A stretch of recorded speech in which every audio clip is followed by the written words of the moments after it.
শেখ হাসিনা পালিয়ে গেলেও ষড়যন্ত্র থামেনি উল্লেখ করে বিএনপির মহাসচিব মির্জা ফখরুল ইসলাম আলমগীর বলেছেন, পতিত হাসিনা ভারতে বসে কলকাঠি নাড়ছেন, তাই আমাদের সবাইকে সতর্ক থাকতে হবে। কোনোভাবেই অন্তর্বর্তী সরকারকে বিতর্কিত করা যাবে না, ব্যর্থ হতে দেয়া যাবে না।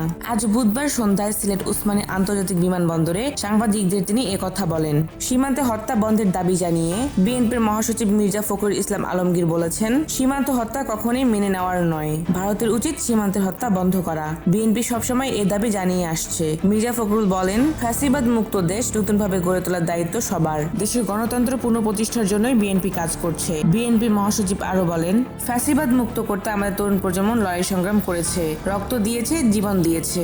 বিএনপিও দীর্ঘদিন ধরে লড়াই সংগ্রাম করে আসছে, যার প্রতিফলন ঘটেছে গত 5 আগস্ট। ছাত্র জনতার তীব্র আন্দোলনের মুখে ফ্যাসিস্ট হাসিনা দেশ ছেড়ে পালাতে বাধ্য হয়েছে। নির্বাচন প্রসঙ্গে তিনি বলেন, বিএনপি শুরু থেকে দ্রুততম সময়ে নির্বাচন দেওয়ার দাবি করে আসছে। সংস্কারের দোহাই দিয়ে নির্বাচন পেছানো যাবে না। ব্যক্তিগত সফরে সন্ধ্যায় বিমানযোগে সিলেট যান বিএনপি মহাসচিব। এই সময় তাকে বিমানবন্দরে স্বাগতম জানান বিএনপির কেন্দ্রীয় নির্বাহী কমিটির সদস্য মিজানুর রহমান চৌধুরী, সিলেট জেলা বিএনপি সভাপতি আব্দুল কাইয়ুম চৌধুরী, অ্যাডভোকেট ইমরান আহমেদ চৌধুরী ও মহানগর বিএনপি সাধারণ সম্পাদক ইমদাদ হোসেন চৌধুরী।